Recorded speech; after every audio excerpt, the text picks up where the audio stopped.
নমস্কার, আমি শম্পা। আপনারা দেখছেন উত্তরের সংবাদ। প্রথমেই আজকের নিউজ হেডলাইন্স। জমির সমস্যা ও কাগজের দাবিতে সীমান্ত নাগরিক সমিতির স্মারকলিপি প্রদান ও বিক্ষোভ প্রদর্শন জেলা শাসকের দপ্তরে। ফুটবল খেলাকে কেন্দ্র করে রেফারিকে মারধর করার অভিযোগ উঠল জলপাইগুড়িতে। ঘটনায় ক্ষুব্ধ রেফারি অ্যাসোসিয়েশনের সদস্যরা অভিযোগ জানাতে পুলিশের দ্বারস্থ।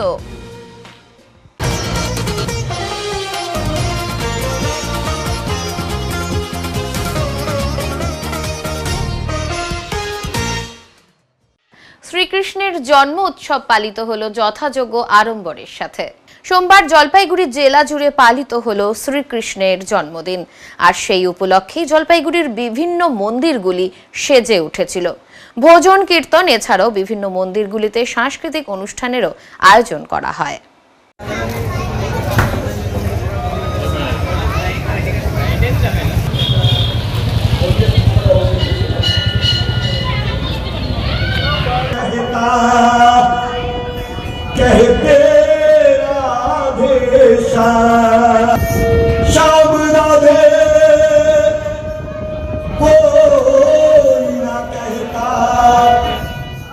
গত জুলাই মাসে স্কুল বন্ধ থাকার সুবাদে স্কুল থেকে 12টি সিলিং ফ্যান চুরি করল চোর। স্কুল বন্ধ থাকার সুবাদে চম্পাশাড়ি শ্রীগুরু বিদ্যামন্দির স্কুল থেকে 12টি সিলিং ফ্যান চুরি করল চোর। ঘটনাটি ঘটে জুলাই মাসের 21 তারিখ রাতে। পরদিন স্কুলের হেডমাস্টার স্কুল খুলে দেখেন দুটো ক্লাসরুম থেকে ফ্যানগুলি চুরি হয়েছে। বিষয়টি নিয়ে লিখিত অভিযোগ দায়ের করা হয় প্রধাননগর থানাতে। অভিযোগ পেয়ে তদন্তে নামে পুলিশ। বিভিন্ন সূত্রকে কাজে লাগিয়ে গতকাল চম্পাশাড়ি মোড় থেকে শিবু পালকে গ্রেপ্তার করে জিজ্ঞাসাবাদ করলে উদ্ধার হয় 9টি ফ্যান। শিবু পাল এর আগেও বহুবার চুরির ঘটনায় গ্রেপ্তার হয়েছে। আজ ধৃত ব্যক্তিকে শিলিগুড়ি আদালতে পাঠানো হয়। আরজিকর ঘটনা নিয়ে এবার পথে নামলো শিলিগুড়ি যুব সমাজ। যাবে না কেনা 10 লাখেতে, আনবো বিচার 1 টাকাতে। লক্ষ্মীর ভান্ডার তুমি কি দেবে, লক্ষ্মী নিজেই ভেবে নেবে। এই স্লোগানকে সামনে রেখে অবস্থান প্রতিবাদের সরব শিলিগুড়ি যুব সমাজ। শিলিগুড়ির বাঘা যতীন পার্কে এই অবস্থান বিক্ষোভে সামিল হন তারা। হাতে মোমবাতি ও প্ল্যাকার্ড নিয়ে স্লোগান তোলেন সংগঠনের সদস্যরা। একটা জঘন্যতম ঘটনা উঠে এসছে। অন ডিউটি একজন ডাক্তারবাবু, তিনিও মহিলা, তাকে রেপ করা শুধু হয়নি, সাথে সাথে হত্যা লীলা চালানো হয়েছে। এবং তার পরবর্তীতে সেই ঘটনার রেস কোন জায়গায় যাচ্ছে সেটা সাধারণ মানুষ দেখতে পাচ্ছে। তা আমাদের কাছে এই লক্ষ্মীর ভাণ্ডারটা একটা প্রতীকী। সাধারণ জনগণ সবাই জাগছে।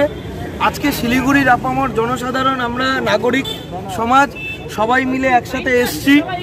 সবাই মিলে এসে এই লক্ষ্মীর ভাণ্ডারকে আমরা একটা প্রতীকী হিসাবে দেখিয়ে এটাই বার্তা দিতে চাই যে লক্ষ্মীর ভাণ্ডারের 500 টাকা 1000 টাকা করে মানুষে বাংলার মহিলাদেরকে একটা ভিক্ষাবৃত্তি দেওয়ার চেষ্টা করে একটা লোভ লালসার মধ্যে ফেলে দিয়ে আসলে যে মায়েদের ইজ্জতের কোনো দাম নেই, সেই যে জঘন্যতম ঘটনা ঘটে যাচ্ছে বারংবার, প্রশাসন নির্বিকার। এই লক্ষ্মীর ভাণ্ডার দিয়ে কি হবে? এই লক্ষ্মীর ভাণ্ডার ভরার ক্ষমতা মায়েদের আছে। নিজেদের প্রত্যেকের ঘরে লক্ষ্মীর ভাণ্ডার রয়েছে। সেখানে তারা প্রতিদিন, প্রতি সপ্তাহে মায়েরা সেখানে লক্ষ্মীর ভাণ্ডারে পয়সা জমান।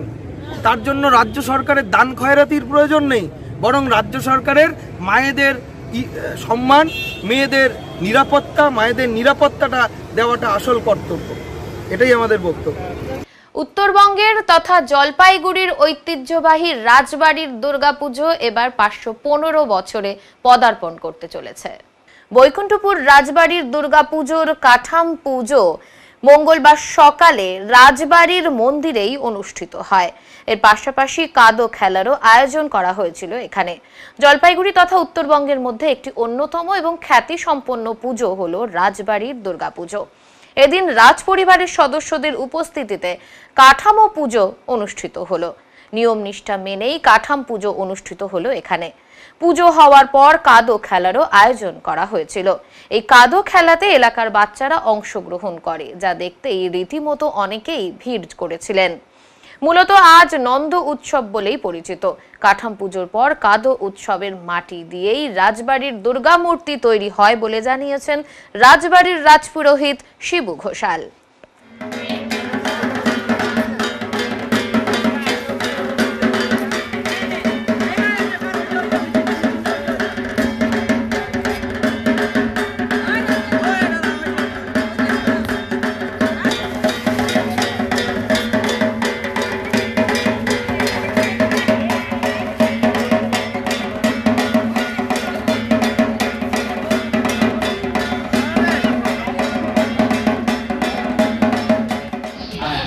এবার একটু প্রস্তুতি একটু তাড়াহুড়োই আছে, কারণ কি এবার সময়টা খুবই কম।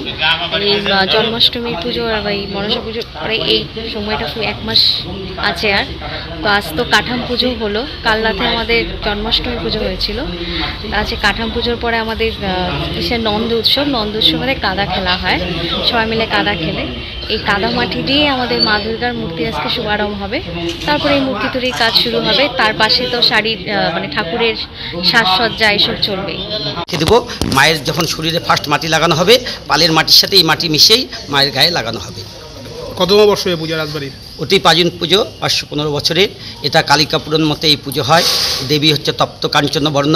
এখানে যেমন মা দুর্গার সাথে যেমন সিংহ থাকে, বাঘ থাকে, মহিষাসুর, এখানে কার্তিক, গণেশ, লক্ষ্মী, সরস্বতী, জয়া, বিজয়া, ব্রহ্মা, বিষ্ণু, মহেশ্বর, মহামায়া এবং চণ্ডীরও মূর্তি আছে। সবার আলাদা আলাদা করে পুজো হয়। এবং আজকে থেকেই জলপাইগুড়ি বৈকুণ্ঠপুর রাজবাড়ির পুজোর মানে মা প্রতিমা গড়ার কাজ সূচনা শুরু হলো। অন্য পূজার সঙ্গে এই পুজোর কি আছে, মিলটা কি? অন্য পুজো হচ্ছে এখানে কালিকাপুরের মতো পুজো হয়। এখানে অনেক পুজোর নীতি, যেমন মায়ের রং আলাদা, সেরকম এখানে অর্ধরাত্রির পুজো আছে। এসব বাইরে যেমন কিছু বাড়ির পুজোতে থাকে, অন্যখানে থাকে না। বারোয়ারি পুজো বা অন্য কোনো বিশেষ কিছু বাড়িতে থাকে অর্ধরাত্রির পুজো। এই পুজোটা সম্পূর্ণই আলাদা রকম। রাত্রে জন্মাষ্টমী পুজো হয়েছে, আজকে সকালে পুজো হচ্ছে। দই, মিষ্টি, নারকেল, বাতাবি লেবু সব পুষে দিয়ে, এবং এই পুজো হওয়ার পরে কাঠাম পুজো হবে। কাঠামের পরে নন্দ উৎসব, অর্থাৎ একটা জায়গায় কাদা করা হয়। ওখানে এই যে দই, মিষ্টি বা নারকেল, বাতাবি লেবু ওগুলো দেওয়া হয়, এবং মানে জোড়ায় জোড়ায় খেলে।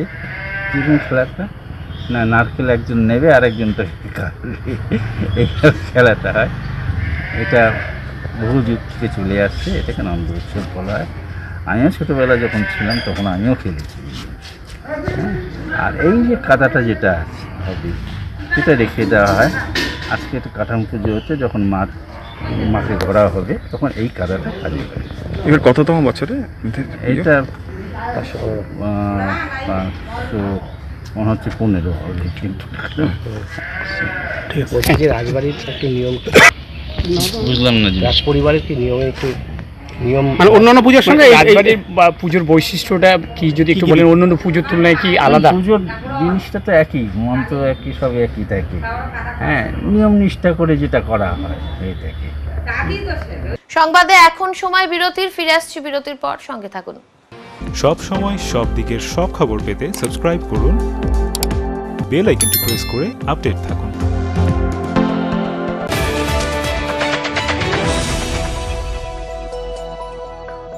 আপনার শহরে প্রসিদ্ধ লৌহ বিপণী কেএস আয়রন হাউসের তরফে সকলকে জানাই প্রীতি ও শুভেচ্ছা। এখানে আপনি পাবেন নামি দামি ব্র্যান্ডের সকল প্রকার লৌহ সামগ্রীর বিপুল সম্ভার। এখানে পাবেন square pipe, round pipe, angles, square bar, পাতি, শীট, টিনের বিভিন্ন আইটেম। এছাড়াও রয়েছে all type of grill and আলমারি ফ্যাক্টরি আইটেম। প্রতিষ্ঠিত মার্বেল ব্যবসায়ী দীপেন্দ্র চক্রবর্তী ও তার সহধর্মিনী মৌসুমী চক্রবর্তীর কেএস আয়রন হাউসে প্রতিটি জিনিসই পাবেন রিজনেবল প্রাইসে। তাই এবার আর বাইরে ছুটতে হবে না আপনাদের। লোহা ও লৌহজাত সামগ্রী সুলভ মূল্যে কিনতে তাই আজই আসুন। আমাদের ঠিকানা কেএস আয়রন হাউস, 4 নম্বর খুমটি, জলপাইগুড়ি।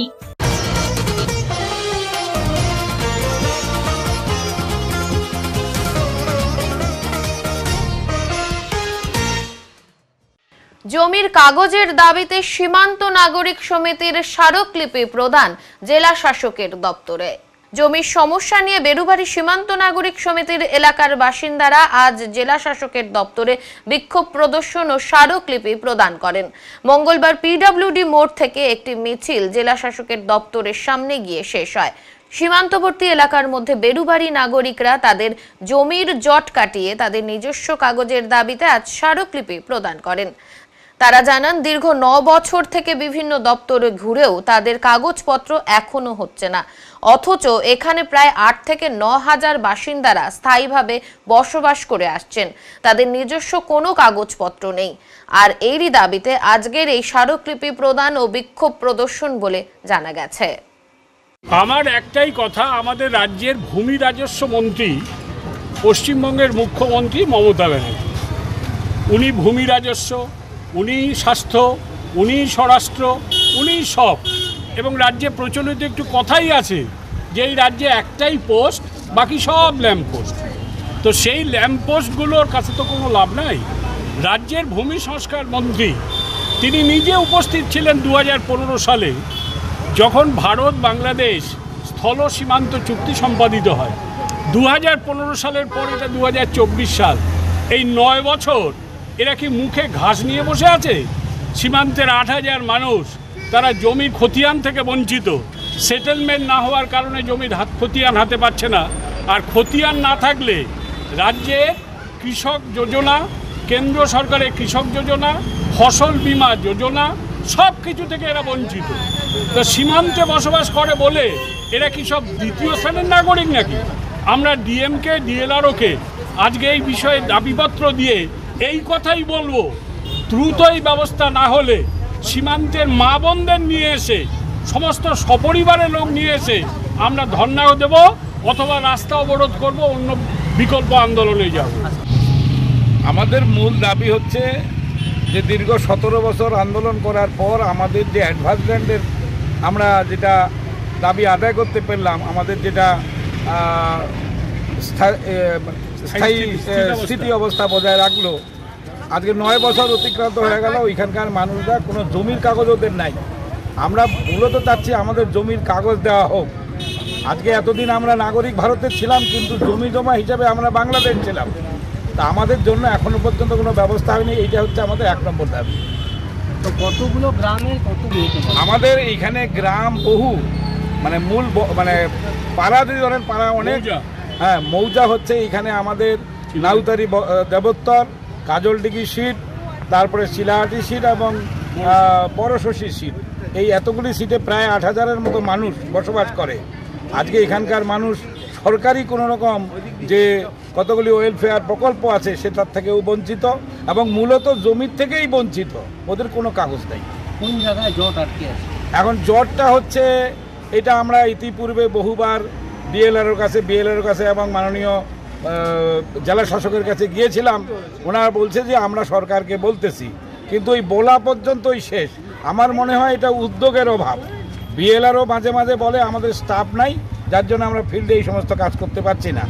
আমাদের দাবিটা হচ্ছে যে অবিলম্বে স্পেশাল নিয়োগ করে বা দরকার হলে অন্য অফিস থেকে ওইখান থেকে লোক তুলে নিয়ে এসে শিবির করে আমাদের জমির কাগজ দিন। আজকে এটা গোটাটাই সরকারের কিছুটা অলসতা, সদিচ্ছার অভাব। কি নাম আপনার? সারদা প্রসাদ দাস। ইলেকট্রিক শর্ট সার্কিট থেকেই আগুন জ্বলে ভস্মীভূত হয়ে গেল একটি ঘর সহ ঘরে থাকা জরুরি জিনিসপত্র। মাল মহকুমার কালাগাইতি গ্রামে ইলেকট্রিক শর্ট সার্কিটের ফলে আগুন জ্বলে ভস্মীভূত হয়ে গেল একটি ঘর সহ জরুরি কাগজপত্র। ঘটনাটি ঘটেছে মাল মহকুমার বাগরাকোট গ্রাম পঞ্চায়েতের কালাগাইতি সংলগ্ন এলাকায়।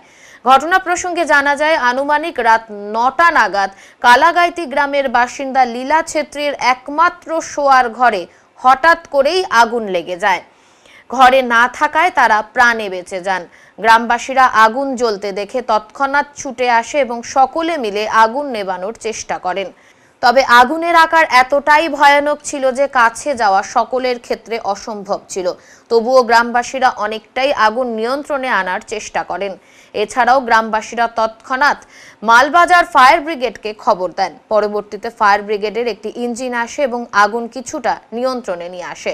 ফায়ার ব্রিগেডের ইঞ্জিন আসার আগেই ঘরের ভেতরে থাকা জরুরি কাগজপত্র সহ বিভিন্ন আসবাবপত্র এবং জমানো কিছু টাকা পয়সা সবকিছুই জ্বলে ছারখার হয়ে যায়। কোনো কিছুই বাঁচানো সম্ভব হয়নি। স্থানীয় গ্রাম পঞ্চায়েতের সদস্য অনুপ শর্মা জানিয়েছেন, আগুনটি ইলেকট্রিক শর্ট সার্কিটের ফলেই লেগেছে।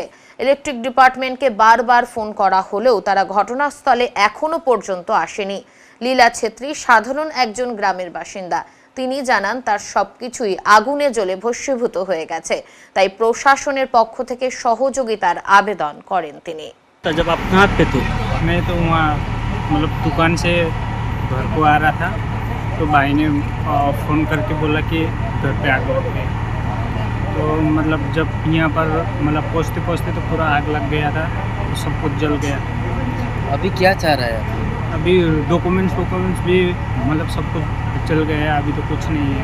क्या क्या डॉक्यूमेंट्स था घर पे? तो सब कुछ था, आधार कार्ड, वोटर कार्ड, स्कूल का सर्टिफिकेट, सब कुछ था, अभी कुछ नहीं। कुछ कैश पैसा वैसा कुछ था? कैश भी था, मम्मी को दिया था, मम्मी ने भी रखा था, तो वो भी अभी कुछ भी नहीं, सब। आपका नाम? मेरा नाम मित्रा छेत्री। গ্রামে একটা বাড়ি নিয়ে আগুন লেগে গেছে, তাই শর্ট সার্কিট হয়ে লাগছে। তো এখন সব জলে খতম হয়ে গেছে। গ্রামবাসীরা মিলে সব অল্পটু বাঁচাইছে কিছু। মানে বাড়িতে কি শেষ টাইমে যে শর্ট সার্কিটটা হয়েছে, একটা আমরা দেখতে পাচ্ছি একটা গ্যাস, রান্না করা গ্যাসও কিন্তু ব্লাস্ট হয়েছে। হ্যাঁ, রান্নাঘরে ছিল না গ্যাস, ওইটা কি বলে স্টোর রুমে ছিল। ওইখানে কি ব্লাস্ট হয়েছে? হ্যাঁ, গ্যাস কি ব্লাস্ট হয়েছে? ব্লাস্ট হয়েছে গ্যাস। কিন্তু সেই ঘটনাস্থলে কিন্তু বাড়িতে কি লোকজন ছিল? লোকজন ছিল না, এখন বাইরে ছিল। লোকজন না থাকার কারণে প্রাণে ভালো হয়েছে। দুইজন বাড়িতে, মা আর ছেলে আছে, বৃদ্ধা মহিলা আছে ওইটা ওর বাড়িতে। এখন তারপরে একটা আছে ইলেকট্রিসিটি, এখন আমার দমকল চলে আসছে, পুলিশ চলে আসছে, নিউজ চলে আসছে, কিন্তু ইলেকট্রিসিটি এখন পর্যন্ত আসে না। আমি ফোন করতেছি, বলতেছি আমি আসতেছি, কবে আসবে? ইলেকট্রিসিটি কি জানিয়েছে আপনাদের? আমাকে বলতেছে লাইট কাটে দিচ্ছ, হ্যাঁ ঘোড়া ডাউন হয়ে গেছে, আমরা কালকে আসবো বলতেছি। আচ্ছা, আপনার নাম এবং পরিচয়? আমি অনুপ শর্মা, পঞ্চায়েত মেম্বার, কালাগাইতি, বাগরাকোট গ্রাম পঞ্চায়েত। রাস্তা সংস্কারের দাবিতে আবারও পথে নামলো মাল ব্লকের ওদলাবাড়ি এলাকার মানুষেরা। রাস্তা তো নয়, মনে হয় নদী। অতিরিক্ত বালি পাথর বোঝাই ডাম্পার চলাচলের জন্য রাস্তা ভেঙে চুরমার। কাদায় ভরে গেছে সেই রাস্তা। সমস্যায় গ্রামের মানুষ থেকে স্কুল ছাত্রছাত্রী। দেখে মনে হতেই পারে এটি কোনো নদী, তবে বাস্তবে তা নয়। কিছুদিন আগেও ঝাঁ চকচকে রাস্তা ছিল এটি। বর্তমানে রাস্তার হাল এতটাই খারাপ যে কোনো মানুষ এই রাস্তা দিয়ে চলাচল করতে পারেন না। শুধুমাত্র বড় বড় বালি পাথর বোঝাই ডাম্পার এই রাস্তা দিয়ে চলে। মাল ব্লকের ওদলাবাড়ি বাজার থেকে ডিপো পাড়া হয়ে মানাবাড়ি হয়ে তুরিবাড়ি পর্যন্ত প্রায় 8 কিলোমিটার রাস্তা এতটাই খারাপ, যা চোখে না দেখলে বোঝা সম্ভব নয়। রাস্তার হাল দেখলে যে কেউ চমকে উঠবে। রাস্তায় পিচ বলে কিছুই নেই, শুধু কাদা আর কাদা। কিছুদিন আগেও তুরিবাড়ি এবং ডিপো পাড়ার মানুষজন রাস্তা সংস্কারের দাবিতে পথ অবরোধ করেছিলেন। এরপর বিভিন্ন মহল থেকে আশ্বাস মিললেও সেই রাস্তা এখনো ঠিক হয়নি। প্রতিদিন যেভাবে এই রাস্তার ওপর দিয়ে ভারী ভারী বালি পাথর বোঝাই ডাম্পার চলাচল করছে, তাতে রাস্তায় বড় বড় গর্ত তৈরি হয়েছে, আর সেই গর্তে জমছে বৃষ্টির জল। আর এতেই বিপাকে পড়ছেন এলাকার মানুষজন সহ টোটো চালকেরা। দাবি স্থানীয়দের। এখানেই শেষ নয়, এই ডিপোপাড়া এলাকায় রয়েছে দুটি হাই স্কুল, একটি গার্লস এবং একটি বয়েজ স্কুল। এই কাদাময় রাস্তা দিয়েই ছাত্রছাত্রীদের স্কুল যেতে হচ্ছে। মাঝে মধ্যেই ডাম্পারের চাকার কাদা ছিটকে ছাত্রছাত্রীদের ইউনিফর্মে লাগছে। এই ব্যাপারে স্কুল কর্তৃপক্ষ প্রশাসনকে জানিয়েছিলেন, কিন্তু তারপরেও অবস্থার কোনো পরিবর্তন হয়নি, বরং ডাম্পারের দাপাদাপি আরও বেড়েছে এই ডিপোপাড়া এলাকায়।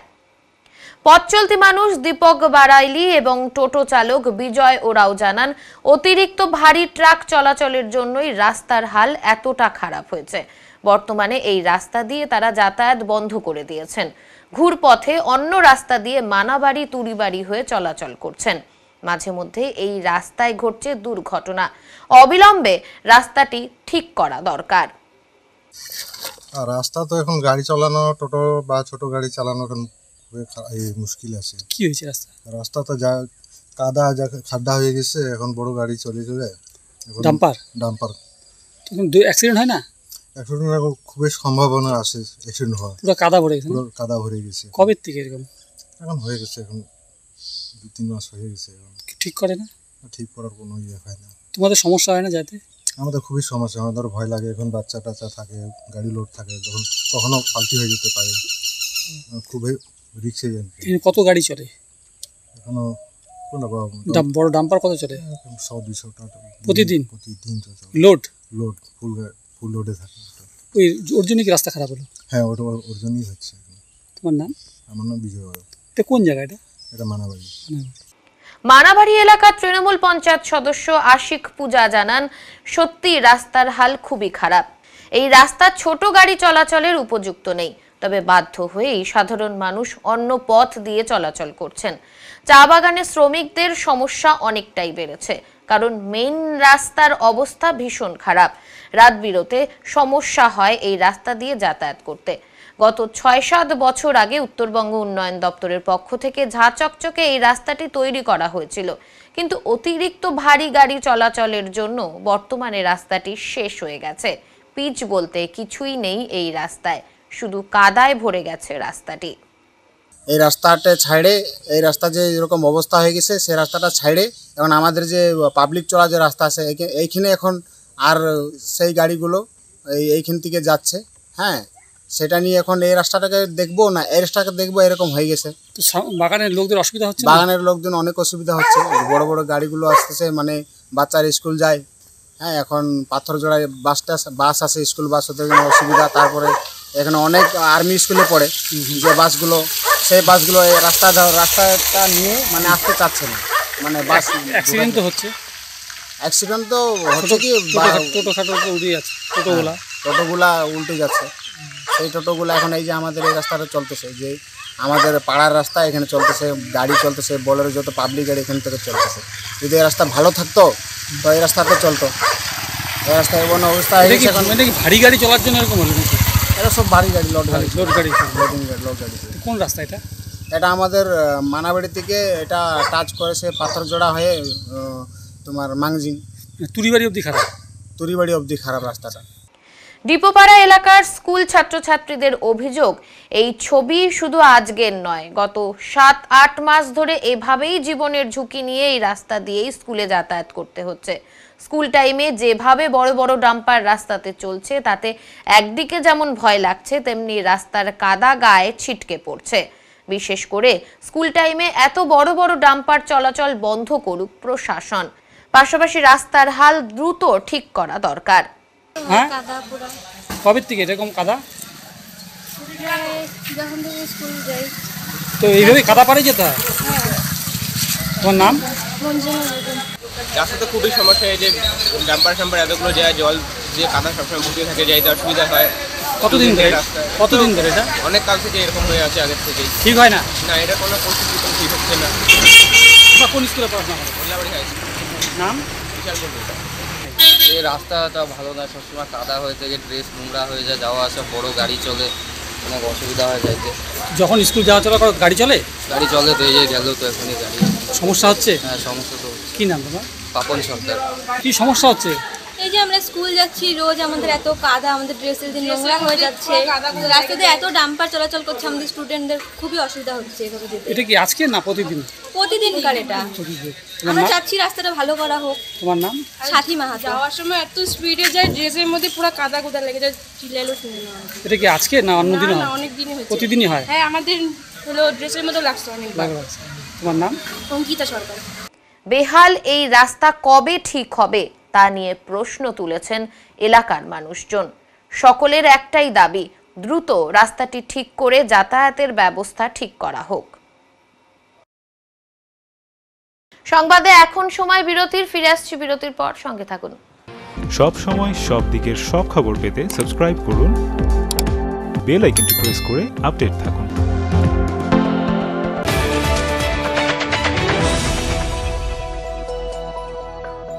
প্রিয় শহরবাসী, জলপাইগুড়িতে খুলে গিয়েছে ঝুলান্সের মতো প্ল্যাটফর্ম, যেখানে একই সাথে ছেলে মেয়ের স্কিন হেয়ার চেক করার পর বেসিক টু প্রিমিয়াম সার্ভিস প্রোভাইডের সাথে বিউটিশিয়ান এবং ব্রাইডাল মাস্টার ক্লাসের ট্রেনিংও করানো হয়। এছাড়াও মেম্বারশিপের সুবিধা আছে। ঝুলান্সে মোল এবং ট্যান রিমুভাল ট্রিটমেন্ট এবং ইয়ারলোব রিপেয়ার ট্রিটমেন্টও করা হয়। তাই আর দেরি কেন, নিজেকে সুন্দর করে তুলতে আজই আসুন ঝুলান্স মেকওভার, জলপাইগুড়ি উকিলপাড়া মোড়, নারায়ণ কমপ্লেক্স, ডমিনোজের ওপর তলায়। যোগাযোগের নাম্বার 7908472017।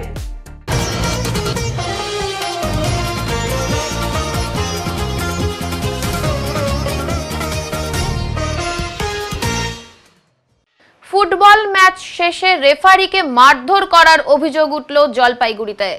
চাঞ্চল্যকর এই ঘটনায় ক্ষুব্ধ রেফারি অ্যাসোসিয়েশনের সদস্যরা। জেলা জুড়ে বিভিন্ন ফুটবল ম্যাচ খেলা পরিচালনা না করার হুমকি দেন তারা। বিষয়টি নিয়ে মঙ্গলবার জলপাইগুড়ি কোতোয়ালি থানায় এসে লিখিত অভিযোগ দায়ের করেন জেলা রেফারি অ্যাসোসিয়েশনের সদস্যরা। অভিযোগ, জলপাইগুড়ি টাউন ক্লাব ময়দানে আয়োজিত এই ফুটবল ম্যাচে পুলিশ দল হেরে যাওয়ার পর অশোক কুমার রায় নামে একজন রেফারিকে মারধর করা হয়। আহত ওই রেফারিকে সঙ্গে সঙ্গে জলপাইগুড়ি সুপার স্পেশালিটি হাসপাতালে ভর্তি করা হয়। এই ঘটনার প্রতিবাদে জেলা রেফারি অ্যাসোসিয়েশনের সদস্যরা জলপাইগুড়ি কোতোয়ালি থানায় এসে বিক্ষোভ প্রকাশ করেন। অভিযুক্তদের বিরুদ্ধে ব্যবস্থা নেওয়ার দাবি জানান তারা। তা না হলে জেলা জুড়ে বিভিন্ন ফুটবল ম্যাচ পরিচালনা না করার হুমকি দেন জেলা রেফারি অ্যাসোসিয়েশনের সভাপতি প্রধান হেমব্রম। তিনি জানান, পুলিশ ফুটবল দলের ওই খেলোয়াড়দের 3 বছরের জন্য সাসপেন্ড করা হতে পারে। আমরা থানায় এসেছি কালকে জলপাইগুড়ি ইয়ং অ্যাসোসিয়েশন, মানে রায়কোটপাড়া যে ইয়ং অ্যাসোসিয়েশন, এদের একটা খেলায় কালকে আমাদের রেফারিকে খেলা শেষে কিছু প্লেয়ার নিগ্রহ করে, সেই জন্য তার প্রতিবাদ জানিয়ে আমরা এফআইআর করতে এখানে। কোন কোন টিমের খেলা হয়, কোন কোন দিবসে খেলা হয়? জলপাইগুড়ি পুলিশ টিমের সঙ্গে রায়কোটপাড়া ইয়ং অ্যাসোসিয়েশনের খেলা জলপাইগুড়ি টাউন ক্লাব মাঠে হয়। এবং এই খেলা চলাকালীন সমস্ত কিছুই ঠিকঠাক হয়েছে। এবার দু টিমই দুটো পেনাল্টি পেয়েছে। এক টিম গোল করতে পেরেছে, এক টিম গোল করতে পারেনি। পুলিশ টিমটাই গোল করতে পারেনি পেনাল্টি পেয়েও। হ্যাঁ, তারপরে তারা খেলা শেষে ওদের যে পেনাল্টিটা সেটা নিয়ে শুনেছি ওদের একটা আক্ষেপ, সেটা নিয়ে আমাদের যে রেফারি ছিল অশোক কুমার রায় তাকে নিগ্রহ করে জলের বোতল দিয়ে এবং মারে এবং হুমকিও দেয় যে পরবর্তী সময় তাকে প্রাণেও মেরে ফেলা হবে। এই জন্য এটার প্রতিবাদ জানাতেই আমরা এফআইআর করতে এসেছি কোতোয়ালি থানায়। উনি কালকে ওনাকে ভর্তি করা হয়েছিল জলপাইগুড়ি সুপার স্পেশালিটি হসপিটালে, কিন্তু সেখানে স্ক্যান করা হয় এবং ডাক্তাররা আরও কিছু ট্রিটমেন্ট ও প্রাইমারি ট্রিটমেন্ট করেন। করার পরে স্ক্যান রিপোর্টটা ভালো দেখে পরে ছুটি দিয়ে দিয়েছেন, এখন বাড়িতে আছেন। কী নাম ওনার? অশোক কুমার রায়। আপনার নাম? আমার নাম অটল দত্ত, আমি জলপাইগুড়ি জেলা রেফারি অ্যাসোসিয়েশনের সহ সেক্রেটারি। তাদের নামে আমরা এফআইআর করতেছি। আমরা হয়তো আগামীতে 3 বছর জন্য আমরা সাসপেন্ড ওদেরকে বসাবো। এখন কি খেলা চলছে কোনো মাঠে আপনাদের? আজকে তো আমি তো জেলা প্রেসিডেন্ট রেফারি অ্যাসোসিয়েশনের, সকাল থেকে সবাই আসছে, আমাকে চাপ দিচ্ছে যে এটা যদি না হয় কোনো ব্যবস্থাটা, তাহলে তো আমরা কোনো মাঠে আমরা খেলা চালাবো না। আজকে আমাদের বানারহাট খেলা আছে, মালবাজারে আছে, আমাদের ময়নাগুড়ি ধূপগুড়িতে খেলা আছে, জলপাইগুড়িতে খেলা আছে। এরা কোনো রকম করবে না, তার জন্য বাধ্য হয়ে আমাকে থানা আসতে হচ্ছে। শুধু কি আজকের জন্য এই খেলা বন্ধ থাকবে না? না, আজকে আমরা এফআইআরটা করে আমরা খেলাটা করবো। কালকে খেলার মাঠে পুলিশ ছিল না, পুলিশ ছাড়া কি আপনারা? এইটাই তো, আমরা তো দেখো কেউ দোকান করে দোকান ছাড়ে চলে আসে, কে নিজে কর্ম করে খেলা, এদের এটা দিয়ে তো আর পেট চলে না। খেলাকে আমরা ভালোবাসি, খেলার মাঠে আসি, সেসব বাদ দিয়ে আমরা খেলা মাঠে যদি আমরা গরু ছাগল যদি আমাদেরকে যদি কেউ মনে করে মারে, তাহলে আমরা কীভাবে আমরা খেলাটাকে চালাবো? হ্যাঁ, এটাই আমাদের দুঃখ। এইভাবে যে আমাদের উপরে যদি পুলিশ প্রশাসন যদি না থাকে, না দাঁড়ায় আমাদের পিছনে, তাহলে আমরা তো খেলা করতে পারবো না। না, কি চাইছেন আপনারা? আমরা সুবিচার চাচ্ছি যে ওদের নামে কেস হোক, আর ওদের 3 বছরের জন্য আমি সাসপেন্ড করবো। আমরা আইনানুগ যেটা ব্যবস্থা হয় সেটা হবে, মাঠে আমরা খেলতে দিব। খেলাটাকে সাসপেন্ড করতে আছেন, তাই? ঠিক। আপনার নামটা একবার? আমার নাম হচ্ছে প্রধান হেমব্রম, জেলা রেফারি অ্যাসোসিয়েশনের সভাপতি। এখন মঙ্গলবারের আবহাওয়ার খবর।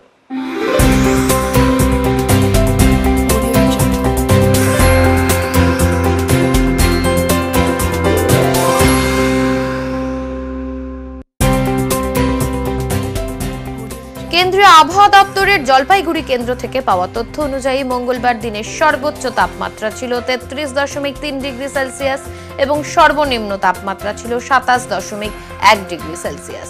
গত 24 ঘন্টায় বৃষ্টি হয়নি। শেষ করবার আগে আজকের বিশেষ সংবাদ আরো একবার। জমির সমস্যা ও কাগজের দাবিতে সীমান্ত নাগরিক সমিতির স্মারকলিপি প্রদান ও বিক্ষোভ প্রদর্শন জেলা শাসকের দপ্তরে। ফুটবল খেলাকে কেন্দ্র করে রেফারিকে মারধর করার অভিযোগ উঠল জলপাইগুড়িতে। ঘটনায় ক্ষুব্ধ রেফারি অ্যাসোসিয়েশনের সদস্যরা অভিযোগ জানাতে পুলিশের দ্বারস্থ।